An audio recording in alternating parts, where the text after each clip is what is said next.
আপনাদের অনেকেরই প্রশ্ন থাকে যে ফেসবুকে পোস্ট করা বায়োডাটাগুলোতে কিভাবে প্রপোজাল পাঠাবেন। ঠিক আছে, সো চলে আসি। এটা হচ্ছে কি আমাদের ফেসবুক গ্রুপ, সবাই এই গ্রুপের মেম্বার। তো এখান থেকে আমি আগে স্ক্রোল করে দেখব ম্যারেজ ভেরিফাইড প্রোফাইলগুলো কোনটি। অবশ্যই কোনো প্রোফাইল আগে পছন্দ হলে ম্যারেজ চাইমের প্রোফাইল থেকে পোস্ট করা না এবং লেখা না যে ম্যারেজ চাইম ভেরিফাইড, অবশ্যই আগে জিজ্ঞেস করে নেবেন যে তারা ম্যারেজ চাইম ভেরিফাইড নাকি। এটা আপনাদের সেফটির জন্যই বলা, কারণ ম্যারেজ চাইম ভেরিফাইড হলে আমরা তাদেরকে একদম এক্সটেন্সিভভাবে ভেরিফাই করে থাকি অ্যান্ড আমরা তাদের সাথে কথা বলে থাকি, তাদের ফ্যামিলির সাথে কথা বলে থাকি। সো আমি হচ্ছে কি খুঁজি একটা ম্যারেজ চাইম ভেরিফাইড প্রোফাইল। এই যে আমরা এখানে একটা পেলাম ম্যারেজ চাইম ভেরিফাইড প্রোফাইল। ঠিক আছে, ম্যারেজ চাইম পাত্রী। এখানে আপনারা সবার আগে প্রোফাইলটা পড়তে থাকবেন, পড়ার সময় দেখবেন যে প্রোফাইল আইডি আছে নাকি। ঠিক আছে, এই প্রোফাইল আইডিটা দেখে প্রোফাইল আইডিটি কপি করবেন। ঠিক আছে, প্রোফাইল আইডিটি আমি কপি করলাম।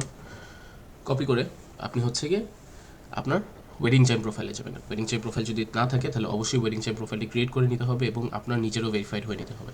আপনি ভেরিফাইড হওয়ার পরে আপনি এখানে দেখতে পারবেন সেন্ড প্রপোজাল নামে একটি বাটন আছে। সেন্ড প্রপোজাল এখানে ক্লিক করবেন। এই যে আপনি দেখবেন এখানে প্লাস সাইন দিলে আপনি এখানে আইডিটি পোস্ট করবেন।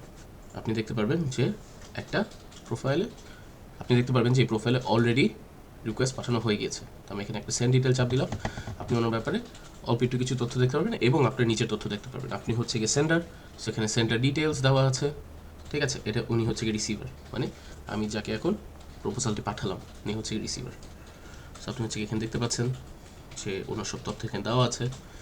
এভাবেই খুব ইজিলি আপনি যখন ফেসবুকে গ্রুপে কোনো ভেরিফাইড প্রোফাইলে প্রপোজাল পাঠাবেন তখন আপনার ওয়েডিং চাইমে ঢুকে প্রপোজালটি পাঠাতে হবে।